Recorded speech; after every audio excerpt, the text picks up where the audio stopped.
What would be your slogan if it was your podcast? What would you say? Have fun in life because it's short. Hey, friend, welcome back.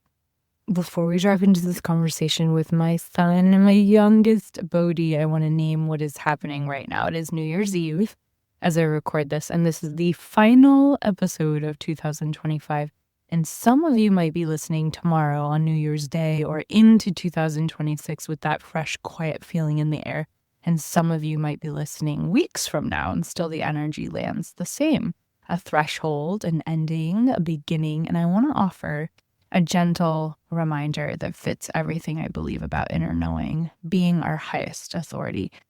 We are still in the dead of winter. We are not meant to be in full bloom right now. We are meant to be hibernating. We are meant to be listening. We are meant to be honoring the rhythms of our bodies and our homes.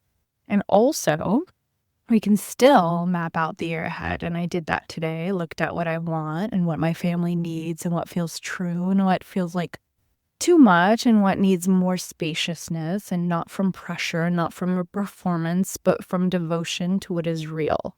So here are 5 simple tips to help you transition from New Year's Eve to New Year's Day, from 2025 to 2026 in a way that honors you. So number 1, closing the year with one honest sentence. What is the truest thing you learned in 2025? The truth that actually changed you. Number 2, let your body choose the pace.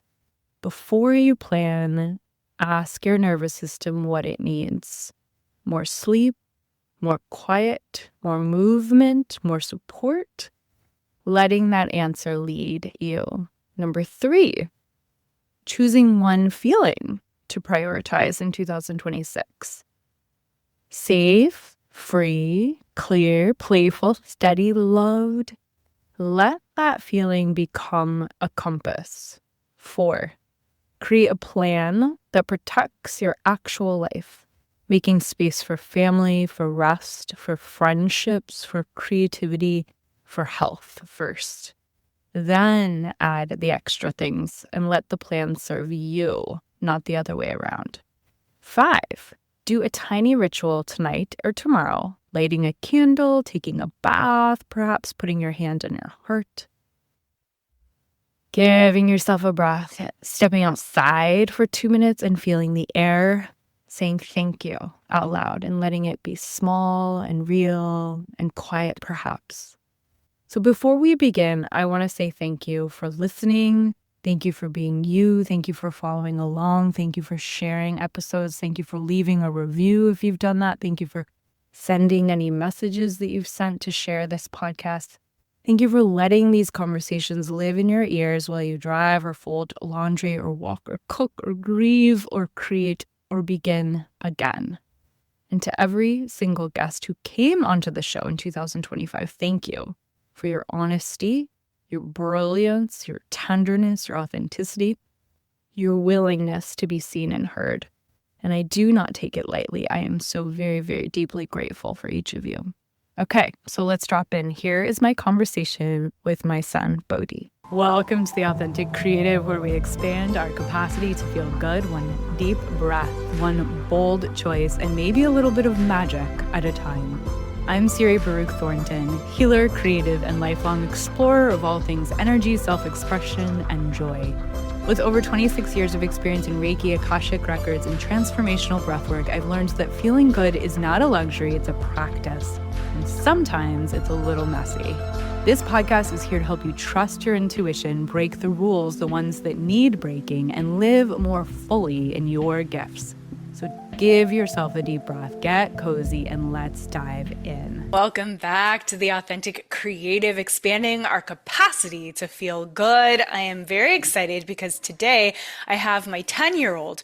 Now, a couple of years ago, I had my oldest child who was at the time 10. So this is starting to become a tradition that when one of my sons turns 10, and this will be the last of that tradition, that I interview them. So Bodhi has requested to come on to the Authentic Creative podcast. He has been alongside me for the process, for the journey of the Authentic Creative, which has been in the making for years and years, and he's enjoyed some interviews and he's enjoyed some cupcakes that I had at one point in different products, books, and things of various people that I've interviewed. So he's very much been a part of the whole experience of this podcast. So I'm curious, Bodhi, welcome to the show. How has it been for you, sort of being alongside this podcast over the past 3, almost 4 years as it's grown? What's that been like? It's been fun. Um, Have you learned anything from watching clips or listening to me interview people or hearing little pieces of it or hearing me talk about it? Have you learned anything? no, not really. I love the authenticity, and that is part of the title of our podcast is the authentic creative. The other part of our podcast is expanding our capacity to feel good. I love your background because it makes me feel very calm, and I'm just curious for you, where is your favorite place? I know you're a swimmer. Yeah, my favorite place is probably in the water. Hmm. You've been swimming since you were a baby. I'm curious what your favorite stroke is, what you like about swimming. And one thing that has to do with this podcast is our breath. So I'm curious what swimming has potentially taught you about how you breathe and the way you. Probably freestyle Okay. because I used to be pretty bad at it because of my breaths. I was taking pretty slow breaths, and then I realized I can just go fully for 2 seconds. It's basically 2 seconds you get the chance to breathe. For me, it used to be like 4 or 3, but I can just quickly breathe now. I just did that. So, yeah. What has made you a better swimmer? Probably my breathing. Okay. Mhm. And do you notice a difference when you're breathing while you're swimming versus when you're in life? Yeah, a lot actually. Okay. What are you noticing as the difference? Like how quick, because you gotta breathe quickly while you're swimming to be more fast. I feel Okay. like. So You're pretty yeah. fast. Uh-huh. Yeah. How do you feel about authenticity? Do you know what that word means? Not really. Okay, so it means being honest and being yourself, fully yourself. Do Okay. you feel like it's easy to be fully yourself around certain people or certain situations, like your home versus at school versus in public? You're also an actor, so you have acting classes and you have films that you've done. Where do you feel like you can be your most authentic, most expressive self? When is it easiest? Probably at home. Okay. When you're at home, when you're being your most authentic self, what are you doing? Probably playing games. So Mm. there's a lot of fantasy with the VR Yeah. experience. Is that, what do you like about that? You can be your most authentic, expressive self when you're in that virtual reality. You told me that it's a very social experience, Yeah, it is. but people don't see you in particular. So you can kind of just be whoever you want to Yeah. be. Yeah, Mm. tell me more about that. It's just like a fun way of basically, yeah, what you said, expressing yourself, like how you want to. You could be like happy. There's certain games where you could be like really scared or happy or like having fun. Is there a particular game that makes you feel the most good? Yeah. What is it about that particular game that makes you feel so good? It's just the people in it. Oh, Like okay. some games have people that are like, oh, I don't like this, like kind of like toxic. And then this game that I play is fun people. Cool. And Mhm. how do you make sure that you get those fun people in your environment? It kind of just naturally happens. Okay, so they gravitate to the same room? Yeah, kind of. They just all go to the, well, it's not like the same people. It's just like multiple people just are good and like having fun, just go to the same room. Yeah. What else in your world as a 10-year-old do you feel like helps you to be most yourself? What kind of games or tools or environments or practices or people, like what do you think helps you to feel your most authentic?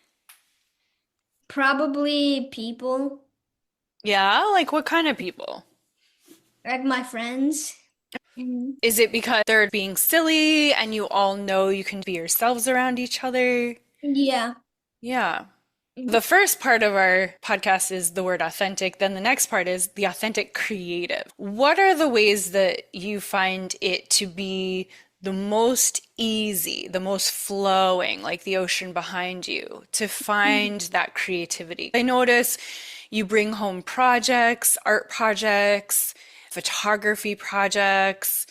Sometimes when you're playing with your friends, you come up with interesting games. Creativity, first of all, what does that even mean to you, being creative? Kind of just your mind in a zone where like, oh, I can do this. Oh, like, oh, I have this idea. Like kind of being creative. Like, oh, we could put this together with the thing that we're making. Kind of like that. Being creative. Yeah, I love that. Can you think of an example of something this past year in 2025 that you felt so creative and it was really fun to put different pieces of things together, maybe even collaborate with other people, or was it on your own? Hmm. Miss Thing. Well, I know this was this year, but it was kind of like at the end of fourth grade. Okay, So we're making this tower thing. You can make the highest paper stack. And nice. everybody was thinking of ways and stuff. And we had 30 pieces of paper, Mm-hmm. that kind of short, thin cut paper. Our thought was just kind of stack it up, but we knew that wouldn't work. And I had this idea where we made squares of them, but Oh, that didn't work. So we made triangles. We did the triangle little method. That okay. and we almost won. So I thought that was the most creative I've been. And you say you almost won. It sounds like it didn't really matter to you so much if you won or not. It sounds like the act of trying to figure out this interesting puzzle with your friends was the part that was most exciting for you. Yeah, Expanding our capacity to feel good, what does that mean to you? I have no idea. Well, the word expanding is like the ocean behind you, right? It's ebbing and flowing. So we're expanding our capacities, like our ability to feel good. You know what that means. What are some ways before bed or first thing in the morning? I know that you used to sort of struggle in the mornings Yeah. with being up, getting to school, feeling anxious about getting to school on time. And then at some point, you just found your way into these routines that Hmm. you really are a good planner. Whenever I ask you when you want to do something, you're always like, let's do it at 2:15.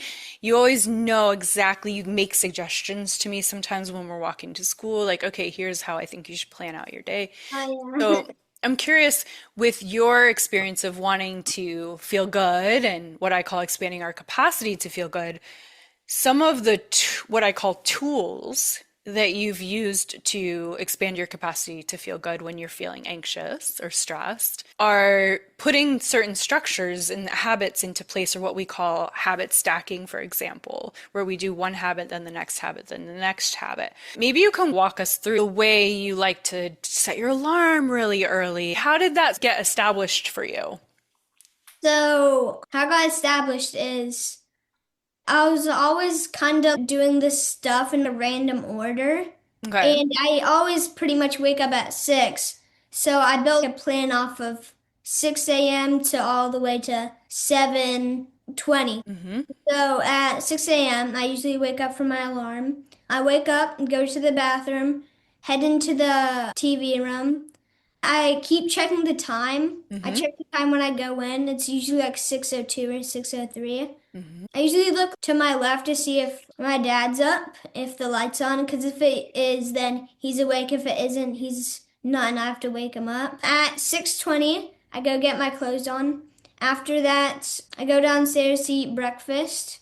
if he's awake. If he's not, I wait until 6:45 to wake him up. Mhm. If it's 6:20, then I eat my breakfast, which is usually an egg that I make with him. After that, I fill up my water bottle, then get all my stuff that I need to put in my bag, put it in. Usually play with the dogs for 30 to 20 minutes. Then I go back upstairs to brush my teeth, get socks on, and then just make sure all my stuff is in my backpack. Then I get my shoes on and go. That's great. Thank you for explaining all of that so clearly.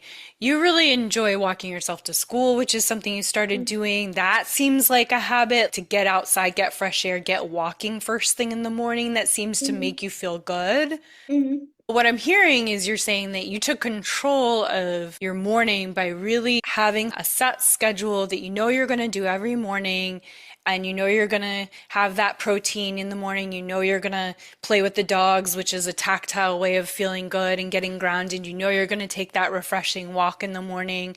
Are there certain things that you like to go over or talk about when you're walking to school that help you to feel good, to set up your day? And there's one thing I have in mind that you and I have done for years, but I'm curious if there's other things too. Well, I usually just think if I'm walking with someone like you, I usually tell like what I'm doing today or something like that, or I make a plan for what they're gonna do. Hmm. If I'm alone walking, then I think about stuff like school, if there's a test, or if I'm doing PE, or if I'm Hmm. doing music. Just think, like, just have time to myself, which I really like. I love that. So you really enjoy walking by yourself. Hmm. Very mature. Well, the other piece that you and I have done for years, and usually we do it in the car. Do you know what I'm going to say? Oh, yeah, I know. Okay, do you remember how to describe that? I think it's the intention Yep. is how you want to feel. Yeah. Bubble is the colors of how you're feeling. Hmm. And then your root is like a waterfall, which is like, yeah, just a root. Yeah. We did this when you were a baby all the way up until now is I'll ask you, what's your intention for the day, just like you said, and Mhm. you'll say, usually, what do you say? Have a good day. Yeah, or you want to have fun. Yeah. And then I'll ask you what's your bubble. And you used to say, which I love and I use with my clients and my students, a lot of times you'll say multicolored or sparkly Mhm. colors. Or I love this one, which I use a lot, is glow in the dark. Mm. Oh, So yeah. that's always fun, is because you're deciding what your energetic field, your, or as some might say, your aura, you're deciding, you're making a determination of how you want to feel, what your intention is, what your energy is going to be, right? As opposed to allowing other people to determine and reacting to people, you're deciding first thing in the morning how you're gonna, what kind of a day you're gonna have, right? What color do you say to me usually if I ask? Usually either gold, blue, red, yellow, green, kind of those type of colors. Yeah, sometimes it'll be like sparkly, glow in the dark. Hmm. Part that you just said ground or root, you called it a root. That's our grounding cord, right? So sometimes your grounding cord, like you just said, is a waterfall. Sometimes what else could it be? Maybe a tree, kind Yeah, of, yeah, or like like a tree. maybe like a stem of a leaf, maybe like Hmm. a plant, like a new Yeah, plant, kind of like that. yeah. So anything that makes you feel rooted into the earth, right? Hmm. Sometimes you use a chain. Yeah. Sometimes you like a shrub. Sometimes I say a big sequoia tree, I right? Yeah. So then the other thing is your routines before bed. yeah. We used to do mostly songs before bed, and then a year ago, we started Hmm. doing something else. Yeah, we started doing meditations. Well, Yeah, you started doing it just yourself. Then you made an audio of you doing it, and that's then we right. filmed. Do you want to share with us anything about the meditations and the visualizations? You were remembering, you were reminding me about how I used to speak the grounding, running energy, and then I used the audio of the grounding and running energy. How did it make you feel? Kinda, well, it made me feel calm and sleepy. Yeah, and now at night you have the 5 minute meditations that we play. Mhm. And do you notice a difference with how you sleep? I noticed a difference, like how I fall asleep, kind of. Okay. I fall asleep kind of more calm Mm-hmm. and easy. And since I got a new alarm clock, I get up better and more like, oh yeah, this is another day. Yeah, so that alarm clock was recommended to me on this podcast by a woman named Jen Heller. It acts like the sun, right? Yeah. To slowly wake you up with some light. Hmm. You did with your brother a little video introducing people and showing them how to do breath work. Do you remember that? No, not at all. You were explaining to people how to do grounding and running energy. And then you were explaining to people how you lay down and listen to the music and breathe in and out of your mouth, just your mouth, and rise of the belly, rise of the chest, soft exhale. You haven't done that kind of breath work very much, but you've been around it quite a lot. Do you have any observations of breath work, of what you think about it, how maybe it helps people? Oh, yeah, kind of yawning. Maybe it helps them to bring more oxygen like you were just doing, like yawning. That's part of the effects of breath work is yawning. yeah, breathing more easy and breathing more well. Mhm. When I say to you, hey, I'm gonna go do my breathing, do you Mhm. notice how mommy's acting before breath work and how mommy's acting after breath work? Before you're like angry, kind of like not calm, and Hmm. then after you're like, oh hey, Bodhi. So do you feel like it would be helpful for other adults to have that practice for themselves? Yeah, probably. Yeah. Do you think you'll do breath work or chanting or meditation or any of these things that me and Daddy do when you get older? Probably not. Oh, why not? I don't know. Maybe because I'm gonna other stuff that I have to do. If I have a job, probably do that. Maybe if Yeah. I'm like really stressed, I could ask you to do a session with me. Oh, okay. Recently, we started going to the chiropractor where they have a sauna. Yeah. And I also have a sauna here at home now that we got as a Christmas gift from Daddy, as well as a cold plunge.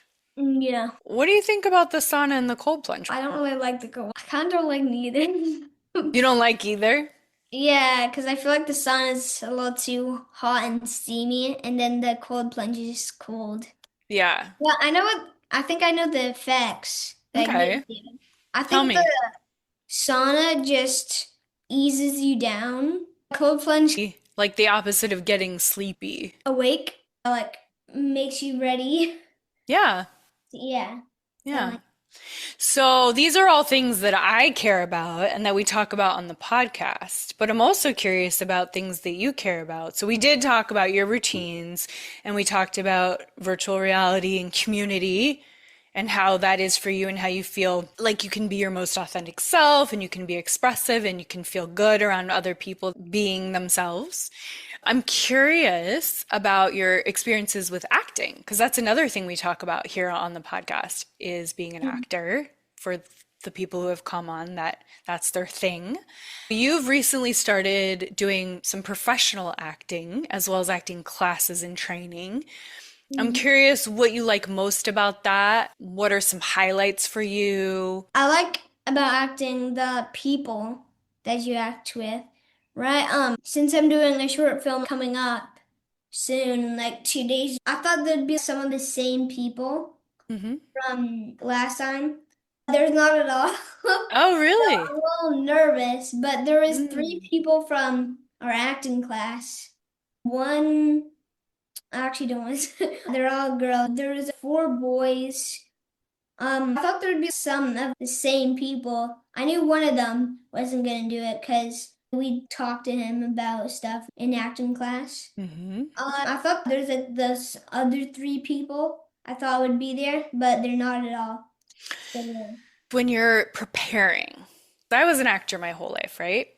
mm, And I still, up until this morning, have had what they call the actor's nightmare. Where, do you know what that is? no. So the actor's nightmare is where in your dreams, you're thinking about situations where you're acting, but you don't know your lines. Or in some aspect, you're not prepared. And I was having that even this morning, and I haven't done acting in a long time. So I'm curious for you, how do you deal with the pressure or the challenge? Maybe it's not pressure, maybe it's just a fun challenge of knowing your lines on what we call on the day. What I do, well, I just kind of try to be prepared. I Yeah. just try to get my lines down. I haven't fully got them memorized right now because I forgot. It was like, I thought it was like next week on Friday. This Friday, so I need to get those down. Probably do them How tomorrow. do you learn? So everyone learns differently. How do you learn your lines? What's the most effective approach that you've found to learn your lines? Well, I read down the lines. I read all my lines. I do the first one. If I don't, I look at it. I say it 5 or 6 times. And then once I'm done, I keep on saying it. 2 days ago, I was kind of making like a song with it. It was like, the phase knob doesn't do anything. The phase knob doesn't do it. That was one of the lines. It was like that. I think that helped a little, making like a beat out of it or like music out of it. Cool. That's an interesting approach. I like that. Yeah. Yeah, so that's been working for you. I know Phoenix, your older brother, likes to learn his lines privately. And Yeah. for me, I always liked, I think that's sort of more like daddy. For me, I always liked learning with somebody. That was easier for me if they would read lines with me. What do you prefer? I like reading lines with someone. With someone kind of bouncing it off of them, Yeah. practicing. Yeah, you enjoy sports sometimes. What are some of your favorite sports to play or to watch? I like badminton. Okay. And I like swim, soccer a little, tiny hmm bit. Football also a little bit. hmm I like to play with my grandpa. And you're excited to watch the Super Bowl, right? Yeah. Yeah. So, and also there's some TV shows that are coming up and some YouTube things that you enjoy watching. What would you say is your favorite YouTuber? Your top three favorite? My top three. Third is probably my brother, Oh, that's sweet. Luna and Apollo, and Phoenix, that meme guy or something. His two. Second, I like this guy called Bundun. He's Okay. a cool YouTuber I kind of like to watch sometimes. And then my first is like Eric. You don't Yeah, like him at all, but yeah. that's okay. We can have different opinions. So you like Eric as your favorite. Yeah. Okay. And Brian Trahan, Mr. Beast, Yeah. Sambucha. So like my fourth, fifth, and sixth. I see. Okay. And do you feel like you might be a YouTuber at some point? I was thinking about it, but now maybe, but maybe not. Okay. What do you I think you might want to do as an adult? Do you have any ideas? um I have no idea. Okay, that's fine. I was going to ask you about the finale of Stranger Things. How are you feeling about that? I'm excited. Okay. What do you like about that show? I see tiny little clips of it. I try to skip it for no spoilers, but I see little clips of it on YouTube and it looks really good. And then I started watching with Phoenix and my brother and my dad, and I'm starting to kind of grow onto it. I Okay, want to well, it comes out tonight, so I'm excited about that. After this, I'm probably going to watch it. I'm excited. cool. hmm What is something that you're looking forward to in your future? Being with my friends. Do you like traveling? I like only traveling like after the plane, when we get to our Airbnb or hotel or our friend's house. Yeah. I kind of like that point of it. What is your favorite place you've ever traveled to so far? Mexico or Hawaii, I really like those two. What's a place that you are hoping that you get to go to in the future? No, Hawaii, Japan.